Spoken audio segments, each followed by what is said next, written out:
Hey, everybody. Welcome to the Soul Goals Podcast. I'm Dawn, and I'm so glad you're joining me today. This podcast is dedicated to bringing people's stories to light and hearing their journeys of inspiration and self-growth. But it's also about connection and knowing that you are not alone. Each week, I get the chance to sit down and talk with an amazing soul, someone I've had the blessing of either meeting or following in my life. I am so grateful for my guests. Their openness and their vulnerability, it is unmatched as we share heartfelt conversations together about both their challenges and their triumphs. I hope that you can grab some inspiration and connection from my guests and their stories. I know I certainly have with each conversation. What an honor to sit with these brave souls. Everyone has a story, folks. And every story matters. Hi, everybody. Welcome to another episode of The Soul Goals. I am Dawn, and today I have an old, wonderful friend. I shouldn't say it like Glad you added wonderful, because just staying at old. Wait, although I am. Okay. Well, I know, but okay, so let me rephrase that. I have a wonderful, dear friend. Okay, there you go. There we go. A wonderful, dear friend from when I moved to Nashville initially, and that was probably 1990. Mm-hmm. 1990, blah, blah, blah, blah, when I moved to Nashville. Yeah. And I met Don and his family at a church that I was attending.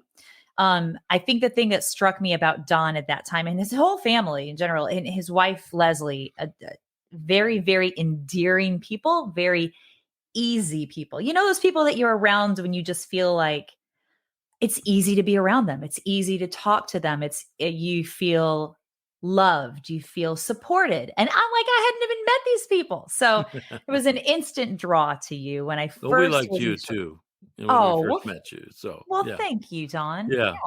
Don is he's a Christian music artist, but he's also an author. We're going to talk about that a little later in the podcast because he has some really great stuff that's coming up just in time. I'm going to put this out there just in time for Christmas and the holidays. Yeah, some really good stuff. Don sent me one of his books that we're going to talk about this experience that this book was wrote over, a personal experience. And I read it in the day. It was like that and inspirational and just really, really, really dear. The story is, I hate to say almost unfathomable. Yeah. But it kind of is. Yeah. But it's real. And it's a testament to your faith. And it's a testament to where you are today and what it is that you do. So without further ado, as I like to say, Don Wharton. Yes. Listen to the crowd. Yeah. Yes, I had some applause in there. Yeah. There you go. So how are you today? Good? Doing very good. I retired in 2020. March of 2020, which is when COVID hit. And so I retired right at the right time. I had planned on doing that. Wait, you actually planned on that? Well, I'd spent 40 years on the road as a musician. Mm-hmm. I visited all 50 states. I'd done concerts in all 50 states. 3 foreign countries. Recorded 20 albums, written about 200 songs, something like that. I'd had a lot of great experiences. I'd sung in front of very small crowds, like in living rooms, and very small crowds in big auditoriums too. But I had some other crowds that were big. I mean, the biggest crowd I ever sung a song in front of was I did the national anthem in Soldier Field in Chicago for the Bears and the Colts. What? And it was right after they won the World Series or the Super Bowl the last time, the Bears. And so there were 68,000 people there. Not one of them paid to hear me sing, but I did it. I sang the song a cappella, didn't miss a note, didn't forget a word. Okay. It was a great experience. And even somebody the next day at church said, I heard that guy that sang the national anthem. And he did come across real well, and I could understand every word. And I said, well, that's good. That's perfect. That's a great compliment. Mission accomplished. Well, you and I need to do that sometime. I've done the national anthem a cappella. I had no idea that you do that. Oh, I have. I've done it in several places. The Bears was the biggest one, obviously. I did it for a youth gathering down in San Antonio, or no, Okay. Washington D.C. As a matter of fact, there Okay. were 20,000 people there. I did it at a college basketball game one time. I did it Nice. at a hockey game here in Fort Wayne, Okay. the Fort Wayne Comets, and I Yes. played the guitar. I accompanied myself with a guitar. So I'm one of the only ones that have done it with a guitar. Oh. And it was interesting because my dad, my stepdad, had played for the Fort Wayne Comets Wait for the back in okay, so no, I knew that your father passed away when you were young. Your right. mom remarried a hockey Yes. player, but he She played for remarried a hockey player, and he had played for the Fort Wayne Comets. He was originally drafted out of high school up oh, in Winnipeg by the New York Rangers, oh and spent some wow. time in the minors. And he ended up in Fort Wayne when they first started the Fort Wayne Comets in Mhm. 1952. He was one of the original players, and Oh, that's so cool. he was an old pro. He was a snarly old coot, let me tell you. But he was our snarly old coot, and nobody could say anything about Was he like about the him to us. defender? Like, What's was that? he like the defender, the guy that Oh, like oh, no, I always tell what's kids that this at called? school assemblies. I'll Uh-huh. say, "You think you got it tough growing up." My stepdad held a record in the International Hockey League for most penalty minutes in a year at one time. Not only could he wail the tar out of me, Yeah. he knew how. He He knew knew how. exactly how to do it effectively. Oh, Yeah. yes. It was probably what led to the fact that I was such a good kid when I was a teenager when he first came on. So, but we had our difficulties because we were a Mhm. lot alike and everything, and Ah, in a lot of things, and so we had a little trouble communicating. But I'm very happy to say that we got to be very close. I good. had him as the best man at my wedding, as a matter of Oh, fact. that's And great. the last conversation I had with him, he died on a Sunday. I Mhm. talked to him on Friday, and the last thing I said to him was, "I love you, Dad," and he says, "I Oh, love you too, son." And that's Don. the last words I ever said to him, and I'm very proud of that. And Yes. so relationships they take a lot of work, and Yes. especially ones that are the closest to you. Oh, And he treated my mom really well, and that mhm. was really good. So Oh. yeah. You had a so your childhood when after your father passed away, I mean, and I don't Hmm. know if we're gonna talk about, like, pre-age 11, but Well, he was after that 11. Yeah, I was 11 when my first dad died of cancer. And at mhm. that time, they just called it Hodgkin's disease. They didn't know Okay. what it was. But he died in October of 1963. And of course, Mhm. then President Kennedy was assassinated a month later. And a So month much after going that, I on. celebrated my 12th birthday.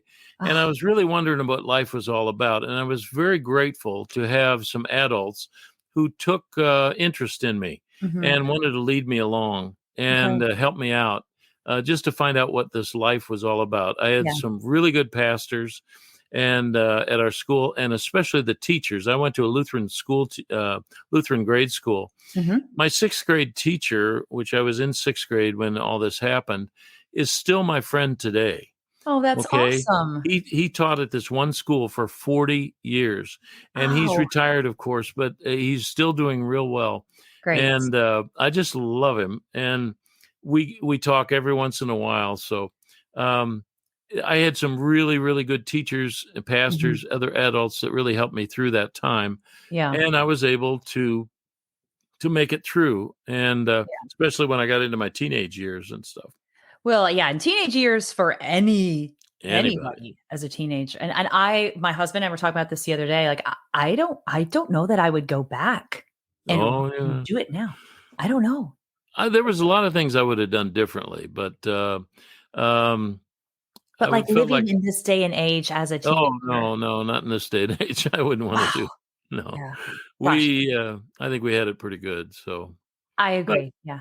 you And you know, grew up in Fort Wayne, in Indiana. Fort Wayne, Indiana, yeah, Mhm. and I graduated in 1970 from high school, and then Okay. I went to college up in Michigan. Stayed up in Michigan for 20 years, Ah, and got married up there in 1976. My wife Leslie and I. mhm. Um, and then in 1990, I decided, since being in the music business, I said, at some time I need to go down to Nashville Yeah, and write with the big boys. yeah. And so in 1990 we left, and we moved down to Nashville. No, and Excuse did you me. have any plan? Yes, I'd gone down there a couple of times and met some people and had some contacts. Okay. And we found a church right away. That was one thing. It was right Yeah. next to an apartment complex that we moved into. And I Yeah. met some really good friends. One of them was a guy named Jimmy Young, who Mhm. produced an artist named Christy Lane. Yeah. She did the song One Day at a Time, Sweet Jesus. Yes. And Jimmy gave me some great advice. He said, if you're going to Nashville to be in the music business, stay at least 5 years Mhm. and do everything you can in Mhm. that 5 years. Do backup singing, Mm. concerts, learn Yeah. to play well, studio stuff, write songs, and because it's a songwriter capital right there. Yeah. And he said, do everything you can, work in a studio, whatever, but Mhm. do all the music stuff for 5 years. At the end of that time, he said, you'll probably find something that you're really, really interested in and that Yeah. you're very, very good at. And that'll help you to stay. The problem is a lot of people come down there and they don't see success in the first 3-4 months. Mhm. And they think, oh, I'm not good enough to be down there. And that's not true. Yeah.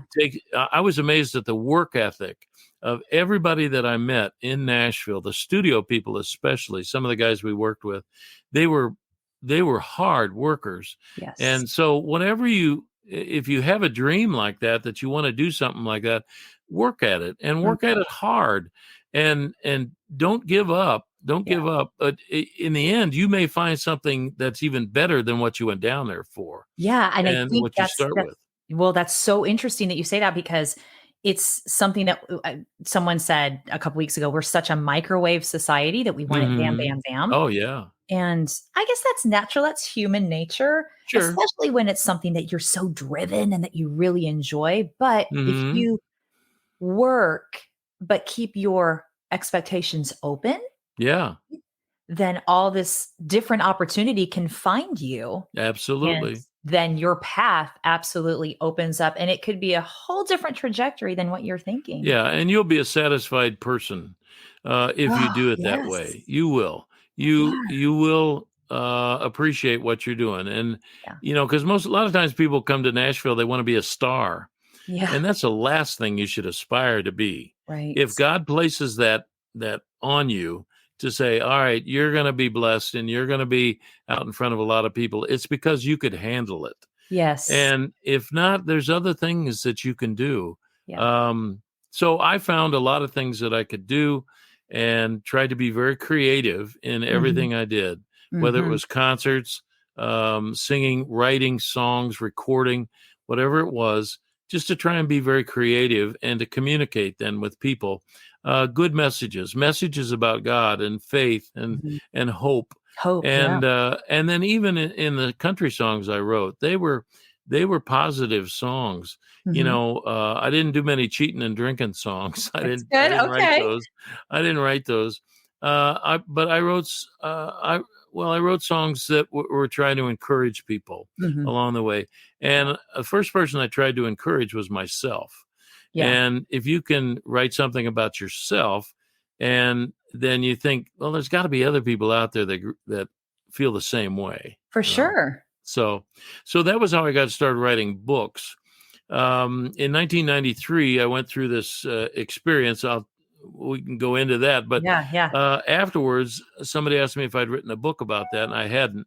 So I Wait, wrote an autobiography. I you hadn't up hadn't till that written time. about Not you had yet. Not okay. yet. Okay. But in about 1995 is when I wrote this book. Okay. And it was an autobiography that was called Another Year Traveling, One Mhm. Man's Journey Through the Mountains, the Valleys, and an Occasional Ocean. And it was Oh. about, Oh. you know, dealing with challenges in your life too. And Yes. it was my story. Yeah. So it did pretty well. And I was very excited about it. So I started writing other stuff. I wrote a novel, Okay. and it was about a young man that learned a big lesson Mhm. that it was more important. It was more important to have convictions in life Mm. rather than principles. Mm. To live by Okay. principles. A thief can have principles. Yeah. He may not rob somebody during the day, or he may not rob somebody with a gun Uh-huh. because he'll get more time in jail. but he hasn't been convicted that stealing is wrong. Yeah. So it's important to live by convictions because they come from God. That's God a is the great one that point, shows Don. you how to live your life and live it the best way that you can. Mm-hmm. So that was what this book was about. It was called The Lost Principled Man, and he Okay. goes through some challenges and everything. Well, then I thought about writing a sequel to it, and it was kind of fun, but I'd ended the first book differently than I have it now. And I Okay. ended it with I was planning on having his brother be the main character of the second novel. Uh-huh. Well, I got about 200 pages into it and I didn't like where it was going. I didn't know where it was going. I didn't know anything about it. So I Okay. changed it and I cut the brother out, which my own brother didn't really like that. Oh, It was well, tough I that was just gonna Thanksgiving dealing with him. Yeah. sure. Um, I was gonna ask you though, was this loosely based on you? yeah. Okay. About some of the feelings that I had and some of the things Mm-hmm. that I've gone through, but Mm-hmm. not specifically about me. So I ended up changing that around and I wrote the second novel Mm-hmm. with the main character. First one, he was 25. The second one, he's 40. Oh, And then the third one, he's 55. yeah. And I started outlining other books and I ended up with about 5 to 7 books that I was thinking about writing in this Okay. series. And the third one, I had him die. Okay. Spoiler alert. Okay. He dies in the third one, which the publisher said, how do you kill off the main character in the third one Yeah. and Now where do we go? now go with 6 or 7 books? And I said, well, you bring him back later, Okay. and you also have his family in the book. Sure. So the fourth one was about his wife and how she was dealing with his death. And also involved in there was his mother, who was still alive, and their son, the son who was graduating from high school. And it was all about, what do I do with the rest of my life? Mm. Well, it ends up that the David, the character of David, he had started writing a novel before he died, and his wife Okay. knew he was he was trying to write something. Well, she found it in his desk and Okay. started reading it and realized it was the story of how they met, Oh. as told through 2 characters in the late 1800s in West Texas. Okay. To which his wife said, we live in Chicago. He How is he this wrote a happening? Western. What is he thinking? Well, he Yeah. wrote this story about how they met, but the story never ended.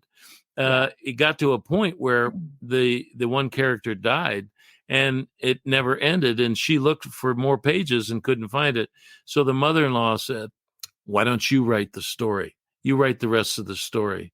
Oh, that's And awesome. so she said, "I'm not a writer." Yeah, no, you need to finish this story.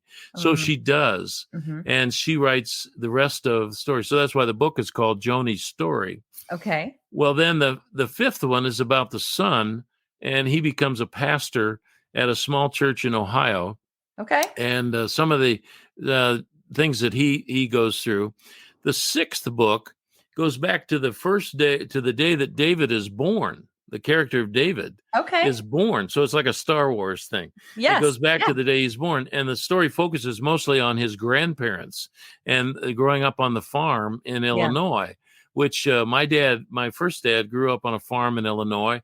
And so I spent a lot of time at this farm. So I brought out a lot of stories from the farm. And so it was mostly about his grandparents. Well, it takes you from the time David is born until he's about 12 years old. And then the last book in the series is one about David when he's 13 till he's 25, which brings you back to the first book in the series. The last book brings you back to the first. So you can read any one of them at all in the series. And it's called The Legacy Circle. The Legacy Circle. Yeah, it's about what you the legacy that's passed down to you. Yes. And that you pass down to other people. Mm-hmm. And you're actually, when you get stuff from your parents and grandparents, you're actually getting stuff from your great grandparents and them and the ones before them, because they're passing it on too. And what do you pass down to?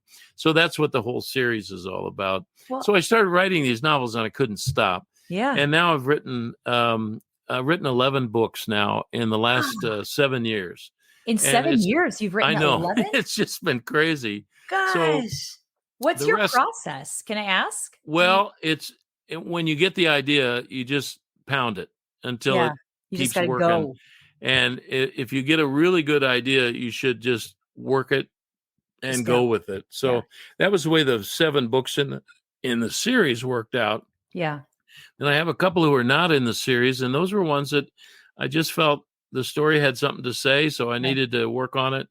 And then we were coming up on the 30th anniversary of our plane crash, Mm-hmm. and so I decided to write a memoir of that. And Mm-hmm. that's that book you were talking about. This is it right here. It's Yes. called Rescued. Yes. Okay, if I can put that up in front of my There it is. face. And it's a memoir of miraculous grace. Mm-hmm. And it's really a short book, and we've been giving them away.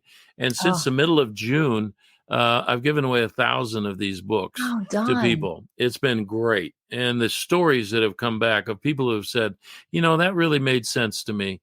Yeah. And, about, that God is there for you, God is there for me. Mm-hmm. And one lady was in intensive care, and her son brought the book up to the hospital, and she said, well, I know him. Would you read that? Would you read it to me? And they spent a couple hours reading the book. Yeah. And she said, I'm here in the hospital, but one of the things that Don said in the book was, if no matter what happens today, if I die, I'm going to see the Lord personally. Mm-hmm. If I live, I get to see his handiwork. Yeah. And so either way, I'm blessed. Yeah. And Either way. so she says, I feel the same way being in the hospital. Oh. And that meant so much, and so all kinds of good stories, and I haven't even heard them all. Yeah, I'm sure. And that's that's a great gift that you're giving to people, because if you think about what you just said about the lady in intensive care, having those two things, I mean, you could either go into a very fearful mode when you're facing the end of potentially the end of your life.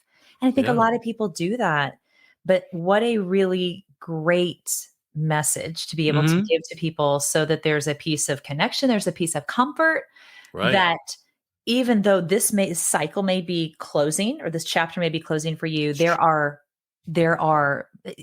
not the end. And it's kind of interesting. It's like ironic about your book. You know, I mean, it's a cycle. It's not the end. What goes around comes around. Yeah. It's that was the fun part about putting that one together. Yeah. I'd also written a novella, a smaller novel, a shorter one, and I put it in with another novella that I'd written and called the book Two Novellas. Okay. So, I mean, what a very creative mind thought up of that, right? Right. But this one was called The Things Do Too, and it's a sequel to the Tom Hanks movie, That Thing You Do. Oh, I love that movie. Remember that one? Yeah. Yes. Yeah. Well, it's about a band that misses the Mercyhurst talent contest. They got there late after the Oneaters won it. Oh God, no. Yeah, and they got there and they said, the guys said, well, can we play a couple of songs? We traveled a long way. Yeah, sure, go ahead. So they play a couple of songs, and they're a big hit. Okay. So they're driving home and back to Buffalo. Yeah. And they're in an automobile accident or a van accident. And this is where the scientific part of it comes in, which I don't want to destroy. Don't ruin it. No, I won't. But it's a real odd kind of a thing. It's sort of like time travel, I think, only more interesting. Okay. An interesting way to do time travel. So I wrote this book, and at the end, one of the characters, Natalie, gets a stipend from the government to go do whatever she wants. She decides she wanted to go to Montana. Well, a guy named Nick, who's an intern at the institute, he tells her, he takes her to the bus terminal, and he's got this little crush on her, but he doesn't want to say anything or anything. He's shy and all that. What do I have for her? So he lets her go, but he can't stop thinking about her. So 2 years after she leaves, he's in the meantime written a bestseller, which became a television series. And then he invested his money in Bitcoin at the start and then got out when it was real high. And so he's a millionaire now. So he can do anything he wants, right? Absolutely. So what's he want to do? He wants to go after the love of his life. He's going to Montana. He's going to Montana to see if Natalie's there. So that's the new book. This is coming out Montana in Journey. the Montana Montana Journey Journey from for Natalie. Natalie Dombrowski, and it comes out in November. And I'm real excited about this because I've previewed it with a bunch of friends who are good readers, and Yes. also some of them live in Montana, Okay, and so they've it's given just me some realistic. real good choice things about Good. Montana, which have been wonderful to add into the book. And so it's Nick's search for Natalie and Natalie's search for herself. Oh, I And like it. it's a good story for anybody who's searching. You need to read this. And Yes. the key line is in the whole book is life is a journey. Live it well and keep moving forward. I like it. That's the I like it. that's the idea of it. So, Yeah. um, Someone so said the other day, I'm real excited about that. Okay. well, I would be too. It sounds Yeah. like your writing is creative and it goes like all different directions, which is Yeah. enticing to the reader. That keeps people interested. I mean, I'm Well, I hope super so. interested in. And we're just trying to get it out to a bunch of new people, and Yeah. Yes. and it's very rewarding when somebody says, "Hey, I read this book and it really meant something to me." And Yeah. that's like when you're doing music and, "Hey, that song of yours really affected me." Yes. Those are good things, and Yeah. people always have those books with them, and then it'll strike some memory in them, and they'll say, "Well, I know somebody who's going through this, and Right. maybe they'd like a book like that." Right. And I've had people saying, "Hey, I'll give away a book to somebody, the rescue book," and they'll say, "I want 6 of them." Yeah. Because somebody, I know a bunch of people I want to give these to. Yeah. So, Someone else needs to hear this. oh Yeah. yeah. Other people need to hear it. Yeah. Now, It's that just message. quickly, the next book after this that I start working on, maybe at Christmas time or New Year's. New Year's is usually kind of a down time. Yeah. The next book is called Tough. Okay. Living life the way it's supposed to be lived. Okay. It's That about a sounds interesting. high school lady, a young girl who comes down with cancer, and it's based on a true story. Of her dad is a minor league hockey coach, Okay. and she ends up going through cancer. And there's a key scene in the book where she's lost her hair and she has to wear a wig, and she's going to school. He's taking her to school, and the wig is itchy, and she's sweating and everything. And he goes, "Are you feeling okay?" "Yeah, I am, but I got to go to school. I got to take a test today." And so she gets out of the car, but then stops and comes back to the window, and he says, "What's wrong, hon?" And the girl says, "Nothing's wrong, but today I'm going to find out who my real friends are." And she takes the wig off and throws it in the car Yeah. and walks into school. Yeah. And the dad says, "I have worked with some really tough people, but that's the toughest person that I've ever met." Yeah. And it's her battle with cancer, and how you need to be tough. You're going to go through all kinds of emotions going through cancer. I know this because my wife has had 2 bouts of breast cancer. Yes. And she has been victorious over both of them, but it took some effort. And I found out this little meek little blonde girl that I married 47 years ago, she's not me. She's tough cookie. She was tougher than I ever knew, and I think that she knew too, because she fought it. And I mean, look cancer in the eye and says, I'm kicking your tail. I'm bigger than this. I got it. Yes, absolutely. And that's you have to have that kind of an attitude. Yeah. And then you have to have other friends around you when you're going through this. Yeah. Through a cancer like that. Now, we all know someone who's going through cancer. We've either gone through it ourselves, or we have family members or loved ones, or just somebody that we know is going through cancer.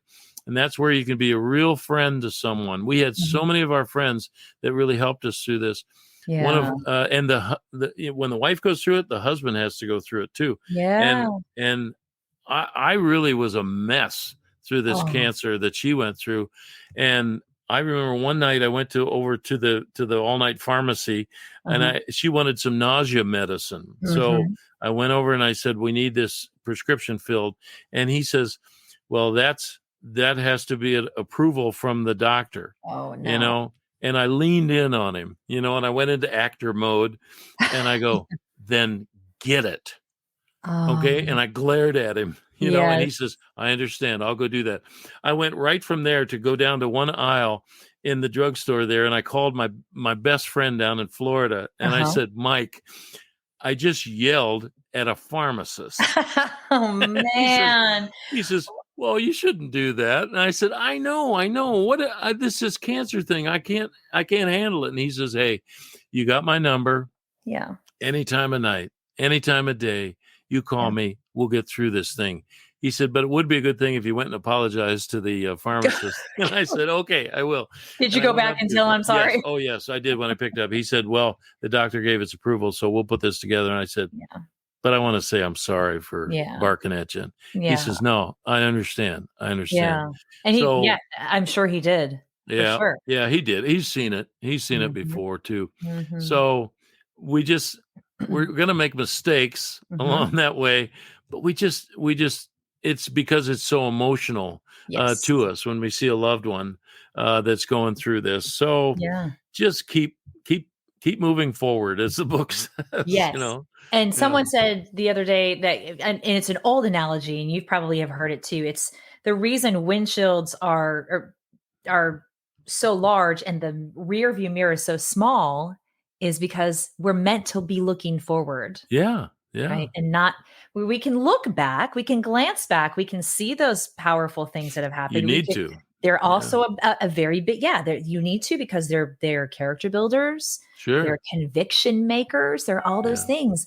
But they're Absolutely. also, we need to be living forwards. Yeah. Like living in that capacity. Yeah. Keep moving forward. Yeah. Life's a journey. Live it well. And So keep your moving journey, forward. this whole journey, this rescued book that I read in a day, because it's just, and I knew the story about you, but I didn't know all of the specifics that you went through. Don was with there were 6 of you together, right? 7 of them total, landed a plane crashed in the Bering Sea in 1993. Mm-hmm. And if you are a historian or you know anything about geography, like my husband's jaw dropped, because he said that's like Siberia, basically. That's north.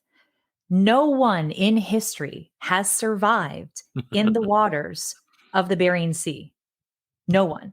And Don and the group of people that were on the plane with him not only survived the crash into the water, but survived in the water until they were all rescued. And the last one was rescued. The whole group was 35 to 70 minutes. Right. You were in the water and everyone survived. Yeah. It's a miracle. That's why I really look at it not as my story, but as God's story. God was the one who rescued us. We were just part of the plan. And even that I started questioning that right away when the helicopter came and picked us up. And then they first ferried us to an island outside of Nome, Alaska, called Sledge Island. And we all got to the top of there. And then they put us in the helicopters, flew us to Nome. The ambulances picked us up there, took us to the hospital. That was quite a sight, too, seeing when we landed the helicopters, the rush of people that came to help us. Yes. And they had rescue trucks and ambulances. And I rode in the back of a rescue truck. And I just couldn't say thank you enough to these people for doing what they were doing and all coming together. So they took us to the hospital and put us, 4 people were in the emergency rooms and 3 of us were in the hallway on gurneys. And my temperature had dropped below 92 degrees. 2 of the people had dropped below 90 degrees. Wow. I know. And that's usually fatal. But they survived also. They stayed a night in the hospital. The other 5 of us were released from the hospisptal that night. The night that you were rescued. Well, okay. So the thing that really struck me was that there wasn't just one situation. There was a crash. Yeah. A plane crash. So if you think about the impact, and I think it's interesting too, without giving spoiler alert here on the book, without giving too much about it, but you talked about the symbolic nature of water as a youngster and what you felt about water. And here you are and by the way, also you were on a trip that you weren't really you were kind of like, I don't know that I want to take it. You Yeah. talked Yeah. about you and your wife talking it through for a couple of weeks before you decided Oh, to do yeah. it. Yeah. I really didn't. It was out of my comfort zone. Mm, And this is why I think the story relates to a lot of people, because we don't like to do stuff out of our comfort zone yeah. usually. Yeah. And especially the older we get, we just don't like to do that. But this was God really telling me, no, you need to go on this trip. Mhm. I have a lot of counselors, guys that I counsel with, pastors, and of all the guys I talked to, 12 of them, they all said you should go, you Okay. know, and my own pastor was very adamant about it. He said you need to Mhm. go, and This was a one mission guy trip. said, "Hey, it'll change your life," Yeah. and I thought, Oh, "Oh, well, well, thank you." yeah. He's Thank on you. my list now, right? Um, But this was but originally a mission trip, and you were Yes, music that's what we ministry. did. Missionary humanitarian aid. Yeah. We were following up with some missionaries who had been over there Mhm. and to help start a first church over there. And we Mhm. baptized a couple of people while we were there and did a couple of concerts. And we took food and medicine and clothing and Bibles. And we basically tried to build relationships with people over there so Yeah. that the missionaries could work with them in the future. And it was so much fun being a part of that. It's a part of the world that doesn't really emphasize any spiritual um you know any kind of spiritual involvement. So Right. when the missionaries first met with the Christians there in town, they had to put out a notice over the radio station saying, we're going to get together for a meeting with the Christians in town. And several of them Oh, showed up, and they had to introduce them to each other because they so didn't know each other. There okay, was no because fellowship. it's Yeah. such a small area. It was it's a small town, small little area. Mhm. The town was called Lavrentia, and it's Okay. on the coast of the Russian Far East. The Oh, wow. capital of the region is Providenia, Mhm. and Lavrentia was a little town just up north of there. And so we went there just to meet people. It was the worst looking town in the world. I mean, it was so poor and Yeah. they didn't have much good food or anything, but the people were wonderful Yeah. and they were very generous. You had to be careful when you complimented them on something because they'd give Yeah. you what you complimented them on. So we had a wonderful time getting to know them and everything and doing the concerts and Mhm. helping to start the church. And then when we had to leave, it was tough saying goodbye to everybody. But Yeah. then we flew to Providencia to get our passport stamped there. And then we flew to St. Lawrence Island in the United States to get our American passport stamped. And then Okay. from there, we flew towards Nome. Okay. And about 40 miles from Nome is when we lost our first engine Yeah. on this twin engine plane. And they radioed in and told them we were having fuel problems. Mm. And they finally, he was switching over to reserve tanks, Mhm. but they looked low also. Mm. And then 27 miles from Nome, we lost the second engine. And when you lose two Wow. engines of a twin engine plane, it gets real quiet up Quiet. there. Yeah. And we just floated down and we pulled together. Brian turned around for the co-pilot seat and said, we're going to have to land on the ocean. We're going to get as close as we can to that island up there. We're going to bust out. We're going to grab the cans. We had Uh-huh. some empty 5-gallon gas cans with us. He said, Mhm. we're going to grab the cans. We're going to float. They know where we are. They're coming to get us. Everybody keep praying. And Okay. that's what So we he had did. So radioed. They they they had knew. radioed ahead and said, well, I just lost all my fuel. And so as they went down, they lost radar contact then. Yeah. But there was a chance sighting by another plane in the air that thought he saw us in the water, Mm. our plane hitting the water. He thought it was a whale. Mm. But then he got a call from Anchorage because they saw him in the area and they said, would you investigate? So he turned around, he came back and he saw us. He spotted us. Yeah. And he said, yes, there is wreckage and there are survivors. There are people floating. Oh, And so he a could second see plane you. came Uh-huh. and started circling around us. Mhm. And they radioed about helicopters. They got a couple of survey helicopters that ended up coming out. Yeah. And they weren't with the hoist or the basket or anything. They just had rails along the Yeah. side. And They so when weren't they had, made for that. They were survey no. helicopters. Yeah. So when they went down, they had to go down to the water level and then go up and down with the waves, which Oh, were 3 to 6 foot high. done. So there was no smooth place to land it. There's no smooth place to pick these people up. He just had to go up and down, and Oh, he did it. And this guy was an ex Vietnam helicopter pilot, and a Wow. wonderful person, and just came down. Then the other survey guy, he came down, he got one person, and they took us all up to Sledge Island. That's when they took us back. So Yeah. we were in the water anywhere from 35 to 70 minutes. I was in 55. I Oh was the fifth gosh. person to be rescued. And we found out later that the life expectancy in that water is life expectancy is about 8 to 13 minutes before you die of hypothermia. So we were Darn in it. at 35 to 70 minutes. Even the next day, when we were in the airport, we flew back the next morning, which That's was, just crazy to me. I know, that's me too. You know, Um, but we wanted to get back home. Three of us flew out the next morning, wow. 12, 13 hours after the crash, Wow. and flew on Alaska Airlines back Mhm. home. Mhm. And the, the state police wanted to interview us in the Mm. airport and to Hmm. find out just how we survived. Mhm. And one of the things was the gas cans that we Right. held. We were taking them back, get filled up with fuel for our other planes back in Russia, Mhm. and so we used those to float with. And with those cans, most people laid on top of the cans, so they laid on the surface of the water. Okay. Which, if you're going to have any warm water, it's going to be right on the surface. Yeah. With a life jacket, which we didn't have any life jackets. With a life jacket, no, we didn't have any life jackets. They What? didn't. You're not Wait. required to have them on these small private planes. I Oh know it's my dumb. Yeah, I goodness. know it feels like that 30 years later, but back Well, then we're I mean, rugged, tough guys. well, when I read about the using the gas cans as Yeah, flotation, that made just sense. yeah, It's with the wreckage, it's with the plane. yeah.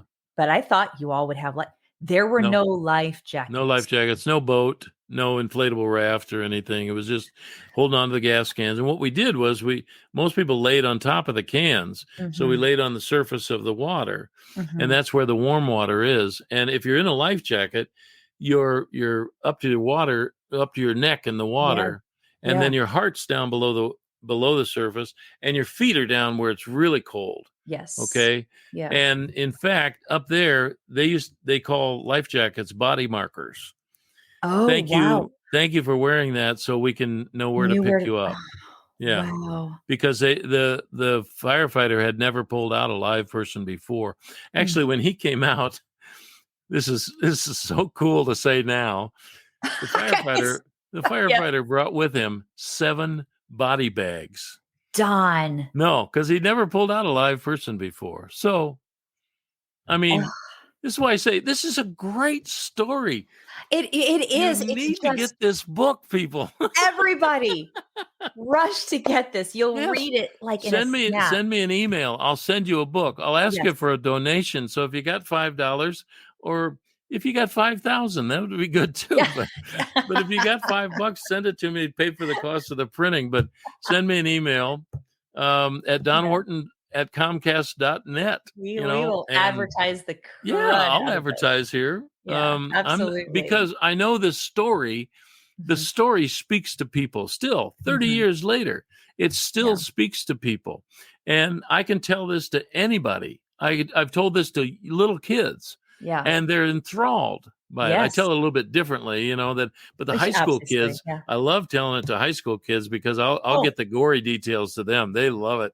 And then the college age kids, they're Mhm. doubters, Yeah. a lot of times, but Yeah. they'll go, oh man, and they got questions after questions. Yeah. But I've told this at senior citizen centers. I've told it to a group of employees at the Boeing plant in Seattle. I told it to the Mhm. Billy Graham team up in Minneapolis. I told it to the Western Michigan University football team, and Duh, and that's even awesome. I told it to a state senator from Tennessee one time Okay. on an airplane.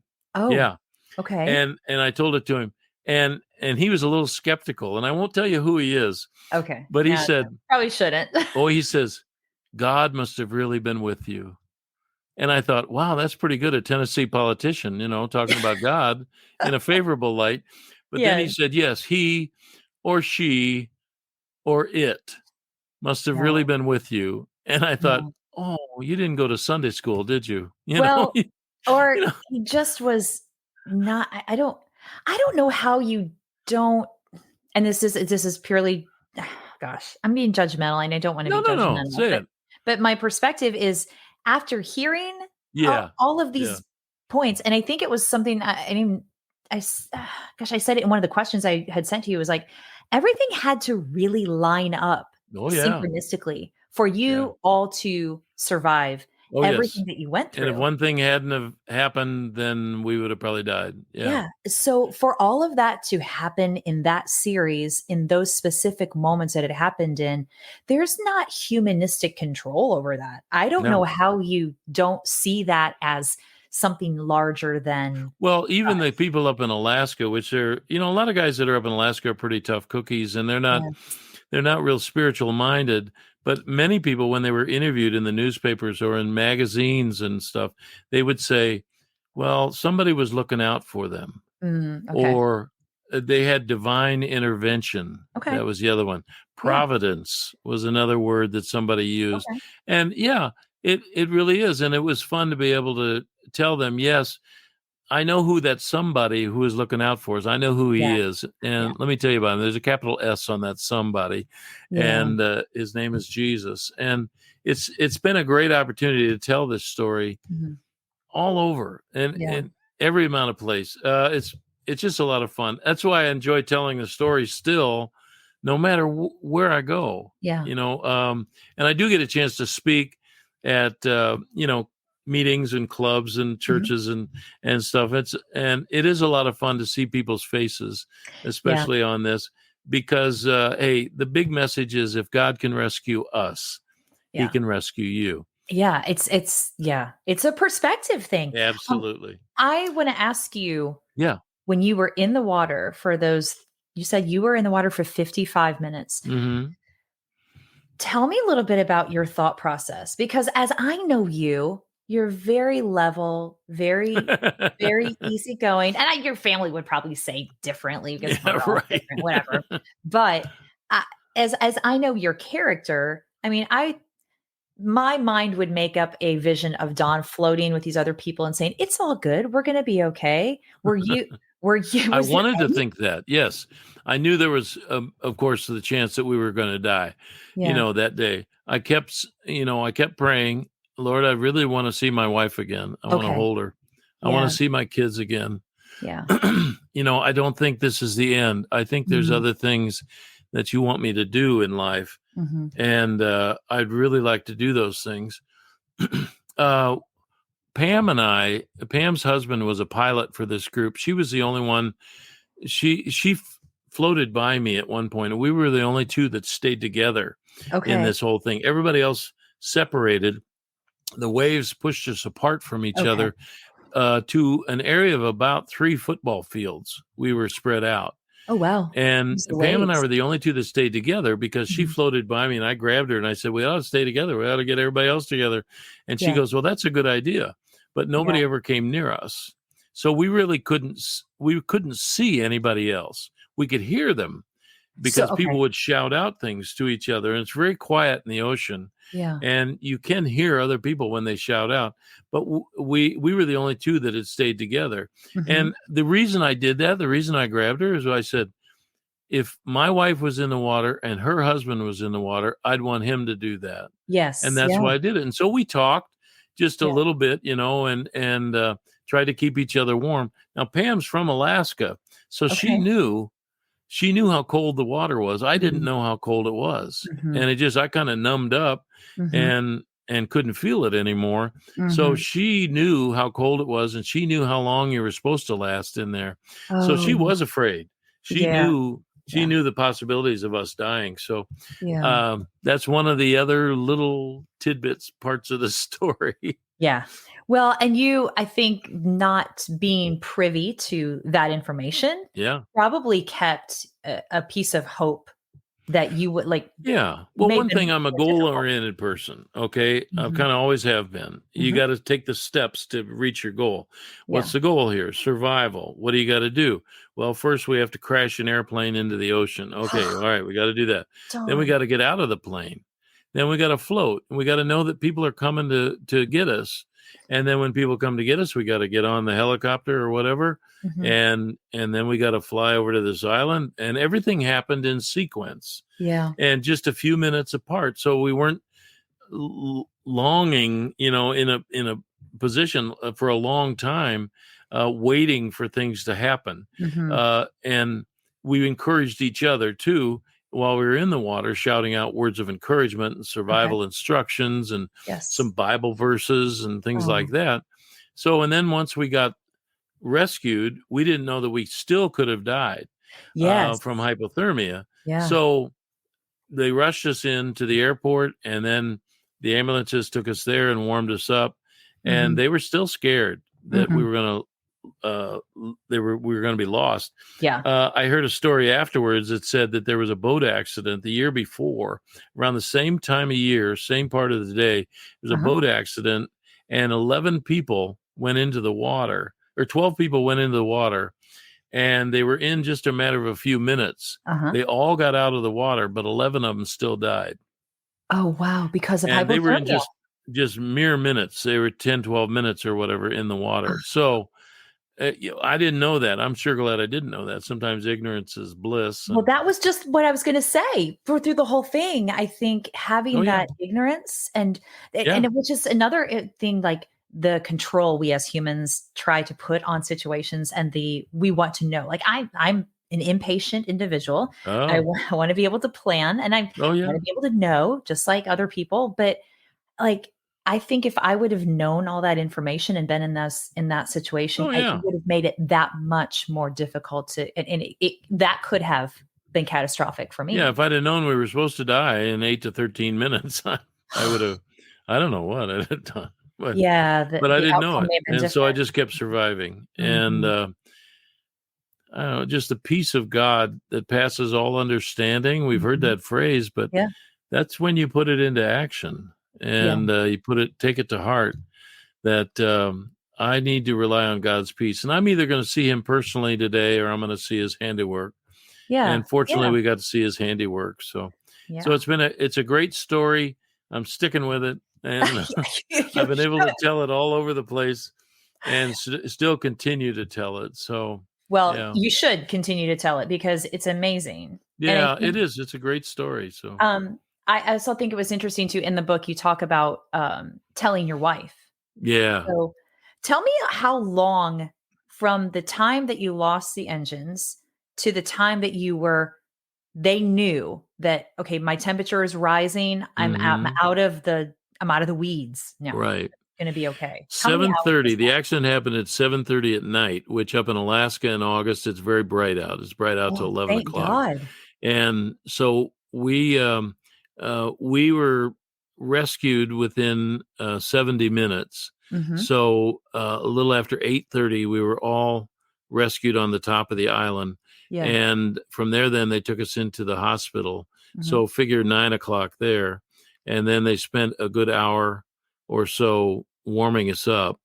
Yeah. And it was at that point that they looked and they said, your temperatures are coming up. It looks Oh, like you're going to make it. yeah. And so we went to call the other guys. A couple of the other guys were calling wives, and Mhm. they got some pay phones. And so that's when I called her, and it was like I think 2:30 in the morning her time. Okay. And she goes, "Oh, you're back." And I said, "Well, yeah, Not so sort of." much. And I said, "Honey, I got to tell you that we were in a plane crash tonight, and but we survived. It went into the water, but we were rescued by helicopter. I can't tell you everything tonight, but I'm going to be coming home here as soon as I can." And well, when I said plane crash, she kind of freaked out and Yeah. just kind of blanked out, like, well, Yeah. no, you shouldn't be calling me if you were in a plane crash, you Yeah. shouldn't. So that was the thing. She handled it pretty well. And I Mhm. got home Sunday, after a little in the early afternoon. Mhm. I finally got back to Nashville, and the kids and her picked me up at the airport. Mm. And that was such a great moment, I'm just sure. to see them. We had 4 kids, Mhm. at the time.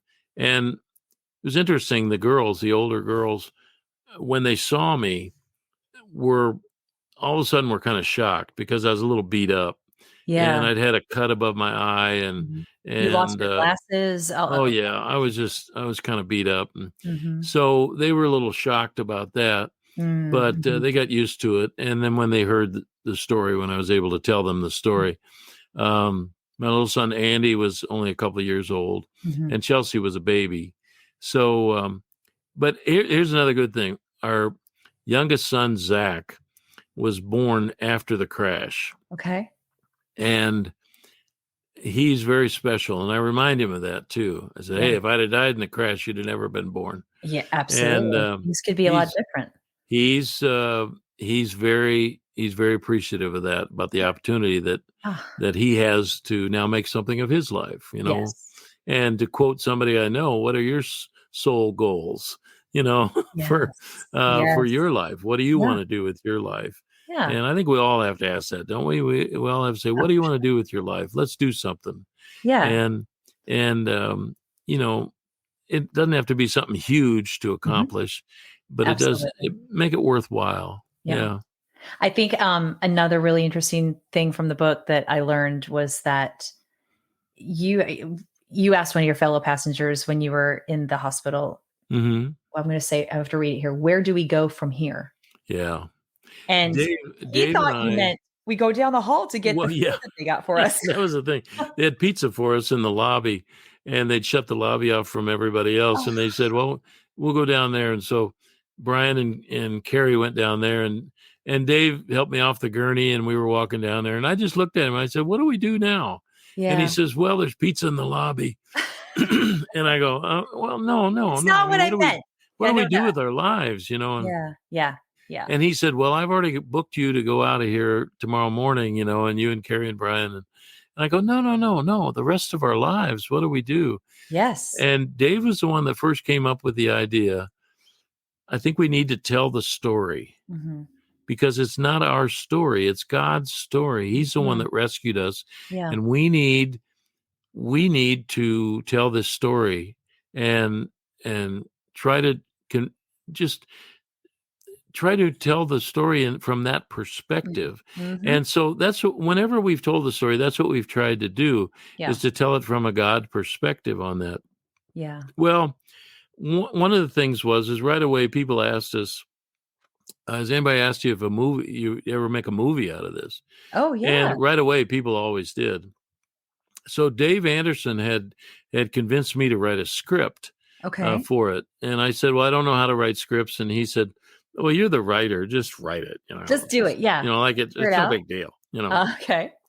So I spent about a year studying screenwriting, and then reading every book I could find, and then Yeah. finally 3 months writing this script, Mhm. and I wrote it as um, a fish out of water kind of thing. Somebody Mhm. who's got out of his comfort zone Mhm. and didn't like it, but felt Mhm. the call of God to go do this thing, Yeah, yeah. and then had to go through the plane crash. So it's a true story, um, and it was told basically from my angle, which is the book is the same way. I just Yes. told it from my perspective. Well, since the book came out, I had many ups and downs with talking to people about movies. There was sometimes I got an offer right away from a major Hollywood Yeah, company, but yeah. they wouldn't they wouldn't assure me that they would tell the story the way it was supposed to be told. And that Oh, was what I yeah, was really interested in. Well, yeah. I dropped it for a long time, and then Christian movies started coming back Yeah. in. And I Mhm. said, well, maybe I should pitch this around a little bit. So I did.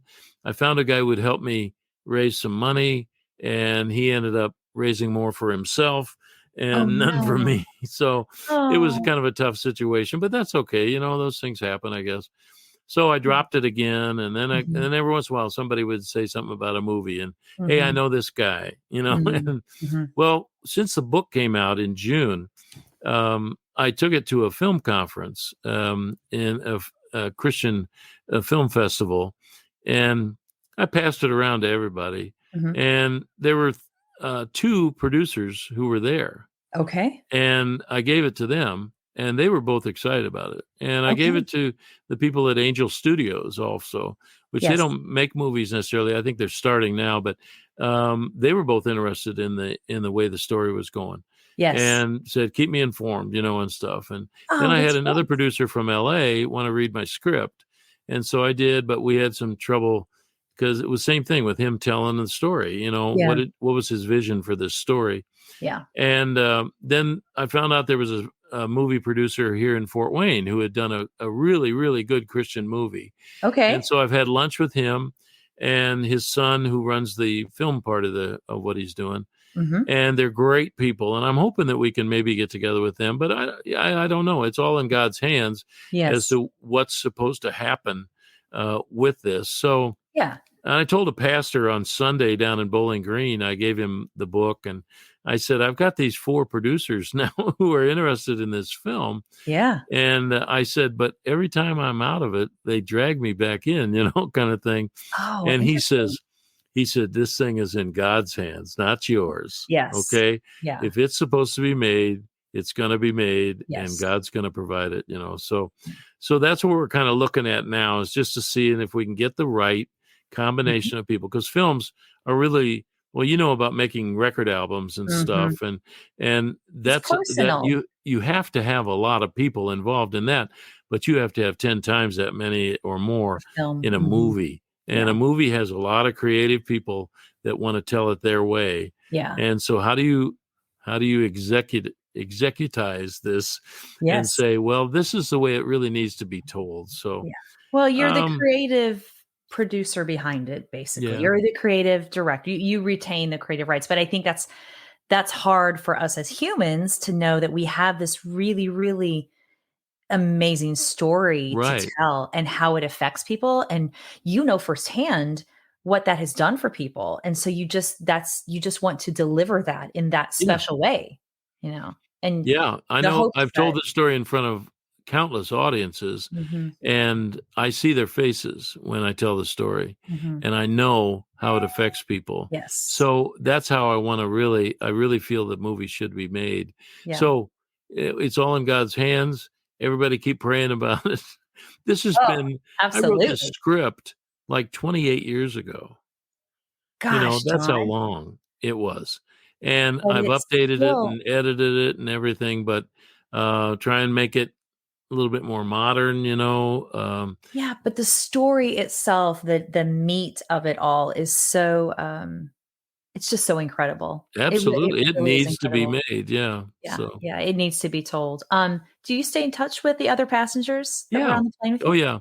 Dave and Barb Anderson live in Phoenix, and Oh, they run a ministry called Shepherd's Canyon, okay. and it's a pastoral retreat center. Oh, that's And it's nice. for hurting pastors, and they Yeah, have been doing some incredibly wonderful work yeah. with hurting pastors. We don't even comprehend how badly pastors are feeling today, and Mhm, the pressures on them. mhm. And so they're doing this ministry. Kerry Deach lives in Wisconsin, Minnesota area. He's a music guy at a church. Okay, Brian has been doing several things, but last I heard from him, he was down in Missouri. okay. Um, Pam is up in Alaska, at Soldotna, with her husband and kids. And Yes. one year they adopted a baby from China, Okay. and they were flying back to Alaska from Oh, China, and they were flying over. They actually flew over the north part over the Bering Sea on August 13th when the accident happened. So she God, said, I just got I didn't chills. realize it till I got home, but I was flying over the same water, bringing this baby back home. And she said, I wasn't scared for me. I was scared for my baby, Yeah, I So I just that's got chills. goosebumps, right? Yeah. Yeah, So, total and goosebumps. then our pilot, Dave Cochran, who was Mhm. 70 years old when he went through the crash, passed away Wait, at 95. he was Um, 70? he was 70. He had 18,000 hours worth of flight time, and landed this plane Ah, on the ocean in 3 to 6 foot waves. But he's since passed away, mm, and mhm. so uh, yeah, he was up in Alaska. He was a crusty old Alaska bush pilot, and was just quite a character, quite a He may character. have So, actually flown. We used to go to Canada on those, in oh the yeah, summer, Lake Nagagami, I remember it. We would yeah, fly those planes that would land on the water and take oh us yeah, back to these yeah, islands for these, like, 7-day fishing things and live in these cabins and fish sure. for our food and, like, have to make sure that we're making lots of noise when we take the trash out because there's black bear all over there. I It was know. crazy, but yeah, he may have been one of our pilots. Well, maybe so. You never know. He did an awful lot of flying up there, so he was Oh, quite a guy. yeah. Yeah, we'll miss him. So, Yeah. It's the story is so special. It's so um incredible and amazing are just really great adjectives to use, but I don't really know that you can describe it. You hmm know what I mean? It's the message is so it gets so deep yeah, because I think the thing that I love about taking away from that is what you say about if God can rescue us in hmm this situation, think what he can do if yeah, you've had a bad day at work. yeah, Think what he can do if you're in the middle of a divorce. yeah. Think what he can do if you are, there's so many things that Yeah, we go through that we make so big that can be that very are large big, for that are us. big. Yeah. Anything is big that affects you. But it Yes. Good says, point. trust in the Lord with all your heart. Lean not on your own understanding, but in all your ways acknowledge him, and he Mhm. will direct your path. Now, if Amen. I would have died in the crash, I'd have still been rescued Yeah. because God provided that rescue on the cross at Calvary. But I Yes. didn't die, and I got a chance to come back and to be able to tell people that message. So Mhm. that's what we try and do. But no matter what you go through, you may not be rescued in the same way that we were rescued in a miraculous way. You may not get a movie deal out of yours, which I'm always curious as to. I'm wondering if Leonardo DiCaprio could play me, Oh my gosh. in the movie. This was You gonna know, be actually one of my questions. Who would you want to play you? play me. Well, I wanted John Candy, but he passed away too. So, Oh, no, you've been I'm perfect. fine with Yeah. whoever. You're like, "I'll whatever." Yeah. And but the God can rescue in all kinds of different ways. It may not be that. It may not be a dramatic rescue. It may not Right. be in the way that you want to get rescued That's the or point. on your time schedule. Amen right there. Yeah. But you trust in Him, and He will see you through. Yeah. And you can look back on it and rejoice on that. And Yes. that's how big our God is. He really is. Oh, Yeah. Don, that's amazing. Amazing. And again, I just say that word amazing. It's just I can we You're not create the a only big one. I do word? too. Yeah. I don't know what other word to use. It's miraculous. It really is. Miraculous. Yeah. It's miraculous. God Yeah. still does miracles, and Yes. He did one on that day. And He used a lot of people, a lot of Mm, really hardworking people, yeah. to facilitate our rescue. You think of pilots and helicopter people and firefighters and rescue Yes. workers and hospital personnel. Um, it just God put it all together. Yeah. He absolutely did. So Just like the pieces where they fit exactly as they yeah, need to. yeah, you can do it. Well, I want to, as we start to wrap up, I want to do some because you're such a, as much as you are such a faith-based, level, loving, supportive person. There is a witty side of you that comes out that I love. Well, thank you. I'm Okay. trying. So maybe you'll play yourself in the movie. Oh, I'm a little old by now, You're so like, nah, I don't okay. know. But I want to finish up with some rapid fire questions to kind of like Oh, sure. to Yeah. learn a little bit more about like how you Okay. are. Yeah. All right. So, question number 1. What was your first job ever? First job. Mhm. I was actually at the same time. I was a baseball coach in high Oh, school for a daytime baseball league for okay. kids that didn't make the little league, and Okay. we had a daytime league and taught fundamentals of baseball. And then I Oh, also played the organ for a little Presbyterian church down the street from where I lived. how old were you? I was a sophomore in high school. Man, so Yeah. you've always been musical. Well, I played the piano since second grade, Ah. and I liked my grandmother and grandfather had an organ, so I played Mhm. that. And I went to church all the time, so I followed the liturgy and I followed the hymns and could play those.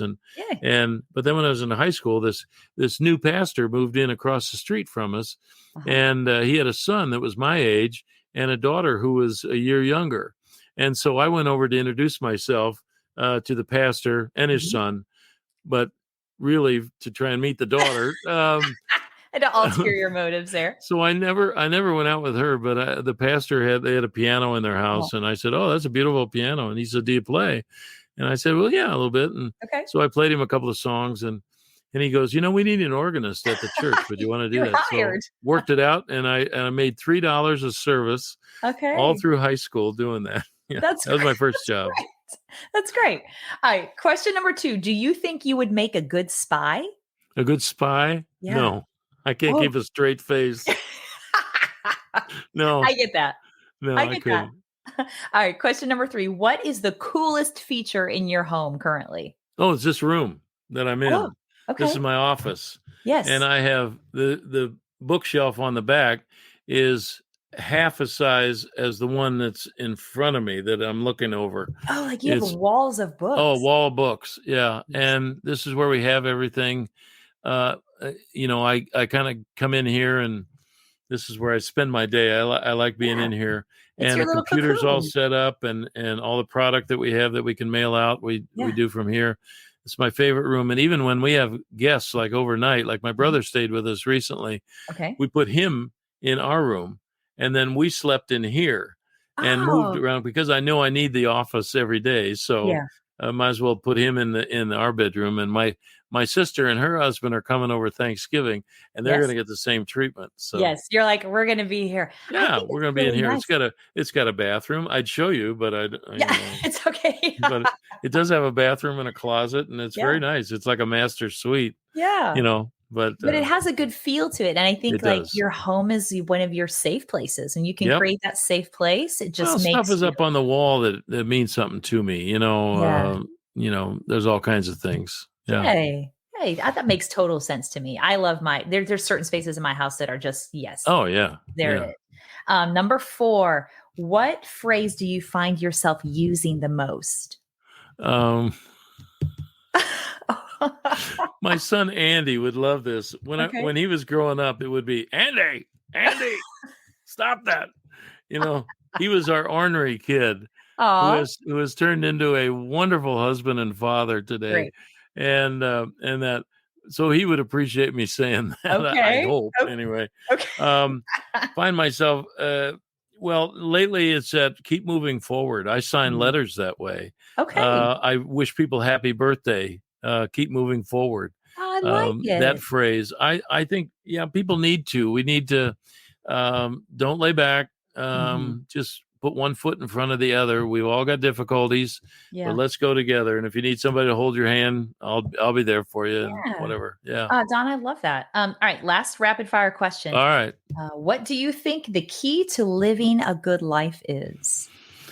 Well, unfortunately, as sinners, we're not going to live a good life. We're going to be sinners, Okay. and that. But the key to living a good life is finding that spiritual center Mm-hmm. in Jesus Christ. Mm-hmm. There's a lot of religions out there. There's a lot of walks of faith, but there Yes. is only one Jesus, and He is the Son of God. Mm-hmm. And if you study it, if you put the time into it, you'll find that He is unique among Mm-hmm. any other spiritual quest that you might have.